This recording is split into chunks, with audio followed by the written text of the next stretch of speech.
Sesaat lagi Anda akan menyimak Bincang Psikologi Keluarga. Kita masih sama-sama begitu berbincang berkaitan dengan mendampingi anak untuk mengenal diri, sahabat MK. Dari 15 pertanyaan, kali ini kita tengah menjawab pertanyaan yang ke-7 berkaitan dengan apa arti kesuksesan, sahabat MK. Anda yang ingin bergabung bersama dengan kami, silakan bisa Anda sampaikan apa kira-kira arti kesuksesan bagi Anda? Karena nampaknya kalau tadi disampaikan oleh Pak Wasmin, kesuksesan ini kembali pada apa sih tujuan hidup kita ya Pak ya? Di segmen kedua kali ini silakan Pak Wasmin barangkali ingin dilanjutkan kembali berkaitan dengan pertanyaan ketujuh atau kita mau masuk ke pertanyaan selanjutnya nih Pak? Iya, kalau ada dari sahabat nanti dibahas dulu ya. Baik. Kita coba ke pertanyaan ketujuh dulu bahwa nah karena arti kesuksesan itu juga harus punya makna, bukan hanya arti. Wah, arti kan kadang-kadang cuma definisi biasa ya. Betul. Kalau makna sudah mulai ada definisi batin di situ. Nah, berarti kalau apa makna kesuksesan ya berarti kita mulai melihat kesuksesan sebagai faktor-faktor juga yang ada unsur-unsur psikologisnya. Iya. Makanya biasanya tadi beberapa contoh dari saya tadi sebetulnya ada unsur psikologisnya di mana orang tua yang pengen belikan sepeda pada anaknya. Itu ada unsur-unsur psikologisnya di sana. Makanya ini menjawab juga dari pertanyaan sebelumnya tentang apa yang saya suka, apa yang tidak saya suka, apa yang saya benci, apa yang saya terharu membuatnya, siapa yang penting dalam hidup saya. Artinya memang ini harus dihubungkan dengan faktor emosi yang menjadi latar belakang hidup kita gitu. Ya, contoh misalnya orang yang hidup dari keluarga yang tidak harmonis, tentu ingin membangun keluarga yang harmonis itu sangat emosi faktornya. Istilahnya sangat cukup menyentuh emosi gitu ya. Orang yang dulu sekolah aja sulit gitu, harus jauh gitu, harus nyebrang sungai gitu. Yang berarti dia bisa menamatkan sekolah itu sesuatu banget gitu. Nanti faktor yang bermakna banget atau faktor yang emosional biasanya berhubungan dengan histori seseorang tersebut. Maka dalam mengenali diri atau membantu anak mengenal dirinya, atau apa faktor-faktor emosi dalam dirinya gitu. Biasanya berhubungan dengan histori gitu. Kayak saya kan anaknya banyak ya, ber-6 gitu. Itu dari 2 yang saya survei, anak saya yang 4-nya sih belum gitu. Nanti kalau berkeluarga, anaknya berapa? Pengen 2 aja lah, jangan banyak-banyak. Itu kebalikan dengan istri saya, pengen anak banyak karena dia anak tunggal gitu. Berarti kan ada berhubungan dengan faktor-faktor histori di masa lalu gitu. Nah, temukan apa yang sejarah hidup kita di masa lalu. Nah, biasanya nanti akan menemukan tujuan yang cukup menyentuh emosi. Jadi kalau bisa tujuan itu cukup menyentuh emosi. Bagaimana Pak Wasmin ini suka ada pertanyaan biasanya kalau bahas ini. Cukup menyentuh emosi tapi ada unsur balas dendamnya. Wah, misalnya. Balas dendamnya misalnya contoh, dulu dia dihina. Wah, dihina. Dihina. Dasar anak orang miskin. Nah, gitu. Akhirnya dia tujuannya ada pengen kaya. Wah, untuk membuktikan. Nah, biasanya emang dia akan daya juangnya akan sangat tinggi sekali karena dia ingin membuktikan. Jadi di situ ada pembuktiannya gitu. Saya tidak bilang ini salah, tapi sebagai penyemangat sementara boleh lah ya, karena emang dia semangatnya itu ingin membuktikan gitu. Hanya yang perlu Anda tahu nanti, karena ini sudah dialami juga banyak yang mengalaminya. Kalau nanti saat itu tercapai, pembuktian tercapai, dan Anda mulai mengalami kehampaan, artinya pembuktian saja sudah tidak cukup. Jadi kalau bisa nanti menjelang tercapai itu, kesuksesan itu, menjelang tercapai, segera harus bangun definisi baru kesuksesan. Gitu. Makanya dalam Islam jika kamu selesai urusan, segeralah ambil urusan yang lain. Artinya kita jangan mudah puas di situ karena nanti akan ada hambar di situ. Minimal contohnya ginilah. Ya ini saya pernah contohkan juga nih. Pengen beli kendaraan roda 4 gitu ya, karena pengen pulang kampung gitu. Ini kan bentar lagi lebaran nih ya. Akhirnya, tapi ada tujuan lain sebetulnya, bukan sekedar pulang kampung bawa mobil gitu ya. Tapi ingin menunjukkan ke orang kampung bahwa dia sudah sukses, buktinya punya mobil gitu. Nah, ternyata setelah dia bisa beli mobil, pulang kampung, dia mengalami hambar gitu, kehampaan. Terutama ada kejadian di mana temen SD-nya yang jadi petani ternyata nggak menyapa apa-apa, dia malah malu gitu. Kan kalau lebaran keempat di kampung itu biasanya sudah mulai pada ke ladang lagi ya gitu. Nah, dia lagi di depan rumahnya Iya. dengan mobil terparkir di depannya, temennya yang SD itu yang dulu akrab gitu, biasanya menyapa apa, ternyata temennya SD-nya itu malu ngelihat kita mungkin sudah menurut dia sangat tinggi, jadi jalannya aja minggir-minggir gitu sambil nuntun sapi.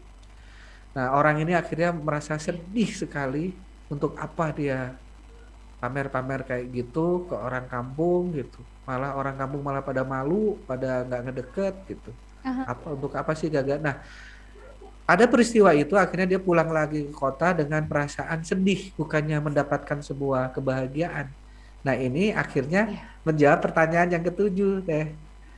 Ketujuh, Iya. nyambung di situ. Apa arti kebahagiaan? Apa yang buat saya bahagia dalam hidup? Nah, Mhm. ternyata kadang-kadang kesuksesan saja tidak bisa membuat Mhm. bahagia dalam hidup.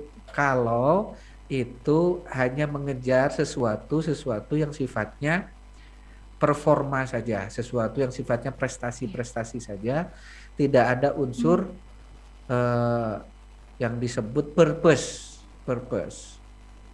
Jadi sedikit membedakan antara goal dengan purpose. Kalau purpose itu ada sesuatu yang ingin dicapai tapi berhubungan dengan servis ke orang lain, itu purpose, Mhm. persembahan ke orang lain. Kalau goal itu lebih banyak untuk pencapaian dirinya gitu. Iya. Kalau purpose udah selangkah lebih maju daripada goal. Ini definisi saya aja ya untuk membuat kita mudah. Jadi contoh gini, saya sukses mencapai perusahaan atau mencapai gaji sekian puluh juta gitu ya. Mhm. Itu goal. Iya. Biasanya kalau tercapai goal akan ada hambar di sana. Ini yang sudah mengalami itu ya. Mhm. Tapi saat hambar itu segera ditambah purpose biar kita bahagia. Iya. Nah, purpose-nya itu ditujukan ke orang lain. Purpose itu harus ditujukan ke orang lain. Mhm. Contoh misalnya, dengan gaji puluhan juta itu saya bisa bersodakoh sebulan sekali untuk pesantren di sana, pesantren Aha. Quran yang memang itu gratis gitu. Ya dari Mhm. sekitar 80 santrinya, saya bersodakoh untuk 10 aja makan santri tiap bulan. Itu tiba-tiba dalam diri itu akan diselimuti rasa bahagia karena bisa berkontribusi bagi orang lain. Mhm. Jadi kalau kita bicara bahagia, itu kalau faktor kesuksesan belum bisa membuat bahagia, kita harus naik ke level berikutnya, yaitu faktor kebahagiaan. Dan kebahagiaan itu ternyata dicapai oleh 3 hal. Satu, harus ada Mhm. purpose, yaitu kita atau tujuannya lagi tidak untuk diri kita, Iya. gitu. Tujuannya sudah ke orang lain. Maka di sini hukum khairun nas anfa'uhum linnas jadi berlaku. Mhm. Bahwa sebaik-baik manusia adalah yang manfaat bagi orang lain. Karena memang dalam psikologi itu membuat Betul. bahagia. Membuat bahagia. Siapa yang meneliti ini? Yang meneliti ini adalah Profesor Emily Esafani. Ya, nah, dalam bukunya The Power of Mhm. Meaning. Jadi beliau nggak tahu agamanya apa ya. Tapi dia Iya. mengatakan bahwa ketika kita bisa memberi ke orang lain, awal hidup kita itu kita pengen nerima ya, waktu bayi kita nyusu, kita nerima, Betul. kita bahkan sukses mendefinisikan adalah sebesar apa yang kita dapatkan gitu, definisi sukses. Tapi kalau Mhm. sudah ke arah ke-8, definisi bahagia, apa yang membuat kita bahagia, itu nggak cukup hanya dengan kesuksesan. Sudah harus masuk ke level yang berikutnya, yaitu purpose. Purpose adalah khairun nas anfa'uhum linnas. Kita sudah mulai berkontribusi kepada orang Mhm. lain. Minimal kepada tadi keluarga kecil kita. Iya. Keluarga kecil kita bisa bisa membuat nyaman keluarga kecil kita dulu. Ya contoh misalnya ketika saya takut beli mobil itu menjadi hambar, maka saya beli mobil harus ada unsur purpose-nya. Betul. Terutama ingin memuliakan istri. Saya salah satu purpose-nya. Karena dulu itu pakai motor itu gabis, istri saya itu sering kena rantai itu di androk belakangnya itu. Betul. Jadi saya sedih banget gitu melihat androk belakang istri saya itu dulu waktu masih awal-awal nikah itu kan sering hitam gitu, kena rantai motor gitu, kotor gitu androk belakangnya itu. Nah itu saya jadikan purpose itu, saya ingin memuliakan istri saya. Apalagi nanti kalau saya anak perempuan, dan kan saya kan punya 2 anak perempuan, nanti jangan berjubel-jubel di angkot dengan muhrim lah gitu, kalau punya kendaraan sendiri kan, nah gitu.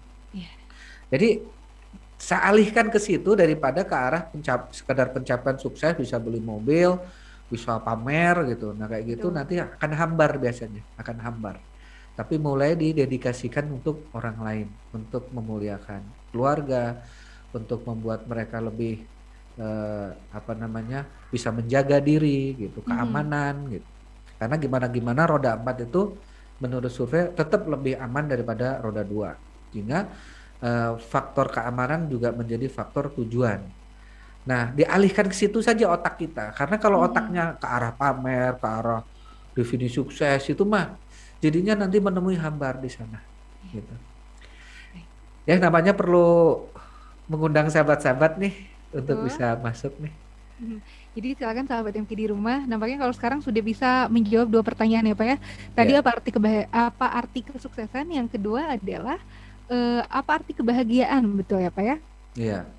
Yang bergabung Bunda Halimah dari Cibuntu Cipendei katanya, Pak Wasmin, apakah ini memang betul katanya suatu arti kesuksesan jika Bunda Halimah ini bisa menta'arufkan akhwat dan juga ikhwan sampai menikah katanya.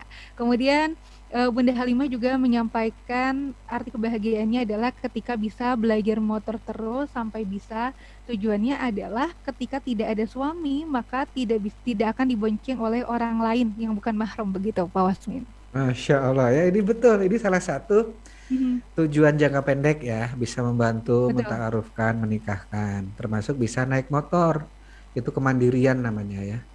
Itu bener loh, itu bisa bahagia gitu, yang biasanya tergantung sama orang, ngerepotin orang, dia bisa sendiri, bahagia. Ini saya punya temen yang Masya Allah ya, dia itu baru bisa naik motor setelah anaknya 3 dan suaminya jauh kerjanya gitu kan, beda kota gitu.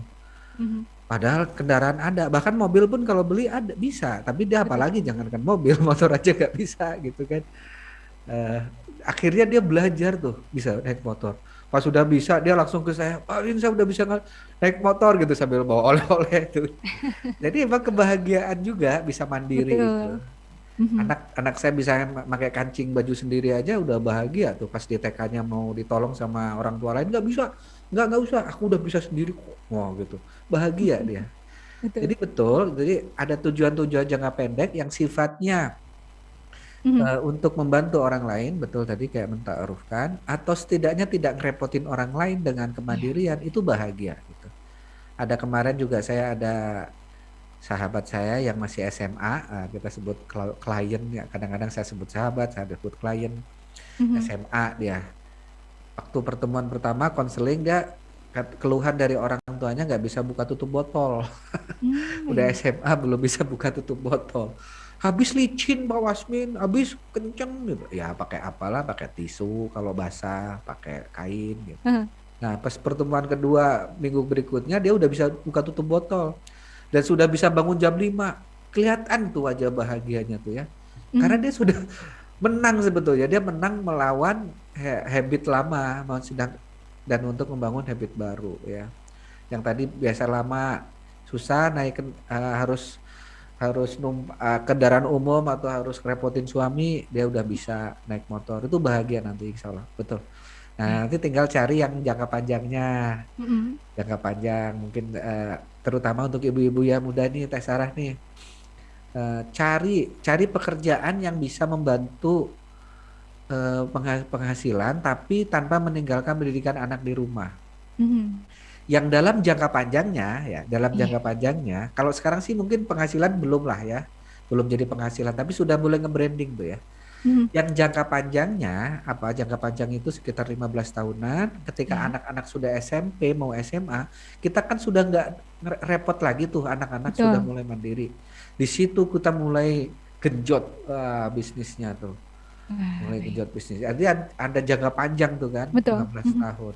Jangka pendek ya ngisi aktivitas aja, apalagi menjadi contoh anak ya. Dengan Iya. kita membangun bisnis di garasi, bisnis di rumah, itu memberi contoh loh pada anak bahwa ibunya pak pikpek gitu, Mhm. ibunya aktif gitu ya. Itu ada lagi mungkin pertanyaan lagi? Halo, nge-freeze teh? Nge-freeze dari Teh Sarah atau dari saya ya? Baik. Bu Tati dari Cianjur. Suara Pak Wasmin tersimak jelas. Sekarang bagaimana, Pak? Ya, ulang lagi berarti ya, ulang Baik. lagi. Ada sahabat kita yang bergabung. Sebentar, ada Ibu Tati. Ibu Tati dari Cianjur. Katanya arti sukses bagi saya adalah ketika melihat anak telah terbiasa melakukan hal-hal baik kepada sesama tanpa ada paksaan, katanya Pak Wasmin. Wow, ya ya betul, Mhm. setuju saya. Baik. Artinya eh, kesuksesan sebagai seorang ibu ketika bisa membantu anaknya melakukan purpose, melatih Mhm. purpose pada anaknya ya. Betul. Purpose tadi beda dengan goal ya. Kalau goal untuk dirinya, kalau purpose untuk orang lain banyaknya gitu. Baik. Nah, tadi anak bisa melakukan untuk orang lain. Di kita juga begitu. Alhamdulillah anak-anak di sini punya kewajiban-kewajiban pribadi, bahkan yang bungsu yang kelas 2 SD sudah Mhm. mulai nyapu dan ngebersihin kamar orang tuanya gitu kan. Iya. Tapi itu Mhm. setelah kewajiban pribadi selesai, kita mulai jangan cuek gitu. Kalau ada anggota keluarga yang lain lagi pikuk gitu, jangan cuek. Mulailah aktif Oh. menawarkan bantuan. Ketika Mhm. bisa membantu itu, dia akan ada kebahagiaan gitu. Baik. Ya, keren. Ada lagi teh? Baik, ada lagi sahabat kita, mungkin langsung saya bacakan beberapa ya Pak Wasmin ya, Mangga. karena waktunya singkat. Ada Ibu Eva dari Setiabudi, katanya alhamdulillah kalau Bu Eva ini sekarang merasa sudah berhasil mencapai goalsnya Pak Wasmin. Jadi Ibu Eva dari Setiabudi merasa hambar begitu ya, walaupun sudah bisa memiliki lembaga pendidikan anak. Kemudian ada sahabat Didin di Kertamukti, baru akan membuka usaha tujuannya, tapi sekarang usianya sudah 40 tahun. Apakah akan susah untuk maju, katanya Pak Wasmin. Oh, ya. Baik, Dari yang setiap budi udah dua ya teh ya barusan. masih ada lagi Pak Wasmin Mangga bacain sebetulnya. aja. Ada sahabat kita, sahabat Utik dari Yogyakarta, yang tujuannya ini adalah kesuksesan menurut saya ini adalah ketika nanti ketika bisa tersenyum saat meninggal, katanya husnul khotimah begitu Pak Wasmin. Dan kebahagiaannya adalah ketika bisa membantu meringankan beban orang lain. Lalu ada sahabat kita yang bergabung, katanya arti kebahagiaannya adalah ketika bisa nurut sama suami walaupun suami selalu protes untuk saya tidak pergi kemana-mana. Itu Pak Wasmin yang sudah bergabung di pagi hari ini. Ya, yang terakhir nanti saya belum jelas, minta diperjelas ya. Baik, Masih ada waktu berapa menit nih, Dok? nampaknya Sedikit. sudah habis Pak Wasmin. Ya, ya. Siap, siap. Ya mungkin buat minggu depan ya, karena minggu depan nih yang pertanyaan ke-9 apa yang membuat saya Iya, tidak bahagia juga tadi belum dibahas. betul. Nanti kalau bisa disimpan, Mhm. di crop aja tah itunya, di foto atau Baik. gimana biar minggu depan sahabat yang dari Jogja, tadi dari Setiabudi, ada yang dari Cianjur tadi ya, Mhm. kita bahas ya. Terima kasih dan sahabat-sahabat eh, bagi yang tinggal daerahnya di Bandung Timur dan sekitarnya, di Cileunyi dan sekitarnya, silahkan kita masih menerima pendaftaran untuk SD. Terakhir Pak Wasmin, barangkali ada yang Ya, untuk Mhm. pendaftaran SD Ya. dan TK, kita insya Allah SD yang kita create ini adalah SD yang bermutu dari Mhm. sisi akademik, dari sisi agama maupun dari sisi psikologinya. Dan sehingga nanti insya Allah sahabat-sahabat akan tergabung dalam komunitas Anak Langit yang di Bandung Timur ini kita sedang mengaktifkan tahfiz Quran dan bahasa Inggris ya. Dari situ silahkan ke 0811 225 002. Dan minggu ini kita akan kopi darat untuk yang hipnoterapi certification workshop di Jazz Hotel. Silahkan juga hubungi 0811 225 002. Terima kasih Teh Sarah.